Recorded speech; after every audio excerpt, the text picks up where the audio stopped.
Yo, what's good, world? Y'all watching the B Shine right now. You're tuned in to Tony Bourne. You heard? No label, man. What's going on, B?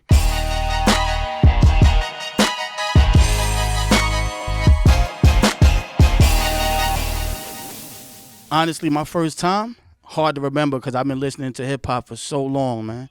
But I can give you my first song where I felt that, yo, where it grabbed me. That was Nice and Smooth. I remember cutting school. It's funny. I was cutting school, go to my boy's crib, and one of my mans was writing on the floor. I'm like, yo, what you doing? He said, yo, writing the rap. I ain't know what rap was. Writing the rap. So I'm like, all right, let me see. And back then, that's when we used to have the cassette tapes. You get what I'm saying? So he used to play those, and we used to rap over the cassette tapes while the MC spitting and the beat going. We used to try to rap over them. You know what I mean? That was my first introduction. So a lot from my dude. I was studying the craft, and so I picked it up and I gravitated towards it and started, writing my own joints and all that. But I remember that Nice and Smooth joint was the first time it hit me. Shout out to Nice and Smooth, man. I used to listen to Crazy Onyx, man. Sticky, Fredro, Suave.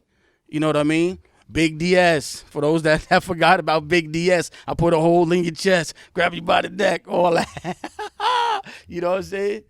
But yeah, man, I remember, back then they used to listen to the whole Onyx album through and through. Like me personally, I feel I've been inspired by like so many artists. I used to actually sit and study them.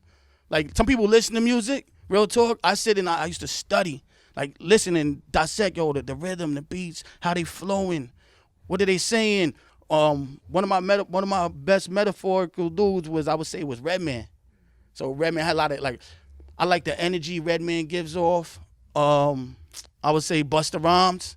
I like the energy he gives off. And then you had cats like Nas.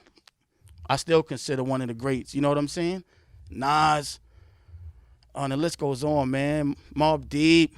I used to go out and hit the corners hard, and just whatever Cypher was going on, I was in there and made sure I came with it. You know what I'm saying? Like back then, you had to come with it. It wasn't no half-ass. You spit a little couple bars, or he's all right. Nah, you had to. I was out there like I'm competing with these dudes, with the top dudes. Like I made sure if I'm in a cipher, I'm looking at everybody in the cipher. It wasn't no opponent type shit. It was just I'm looking like it was like what do they call it? Friendly competition. Exactly. You know what I mean? So when I'm in a cipher with an artist, it ain't never like, oh, I'm ill, I'm gonna tear. Well, it's not, honestly, not. I'm gonna tear everybody head up. You know what I'm saying? But I'm gonna kick something that's gonna make you think like, damn. Like Redman said, what he say? Laugh now, then figure this shit out when you get home. I like those type of lyrics. You get what I'm saying? Like make you go, damn, what he said? Yo, when he said that line, that shit, man, you know what I'm saying? That sparks something in you. You know what I mean? My family always support me. Like, you know what I mean? Especially with music, because they know it was a passion of mine. It is a passion of mine. You know what I mean? And they've always supported me, man. And like I said, I grew up in a family that listened to music. They lived it. They breathed it. You get what I'm saying? I grew up in the middle of parties, man. House parties going on. You know what I'm saying? People stepping over you, two-stepping, all sorts of music playing, man. When I'm doing music, it takes me out of this world.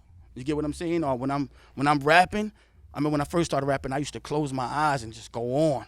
It's like I wasn't even here. You get what I mean? It's like almost sort of like a out-of-body experience or possession type thing sometimes. Real talk. Yeah. Like when you get into the really groove of writing, sometimes I used to say, yo, damn, who writing this shit? It felt like it was inspired. Yo, my man, you laughing, B. I'm telling you real shit. Like, yo, it felt like it was the coming like messages.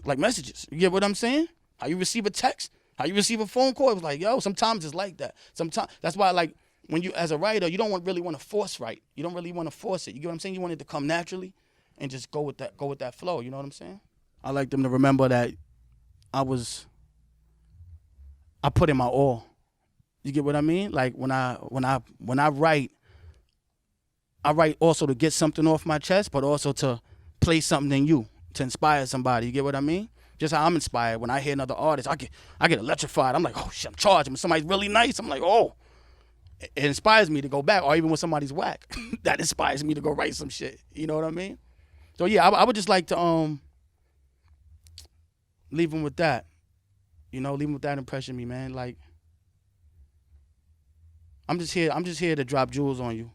I don't want to just be a rapper who just rap and yo yeah he rhyming me. I like those rappers who make you think, like I said at the beginning of the conversation, you know what I mean? Make you think about something. Take that home with you and like, yo, what do you mean? What do you mean when he said that?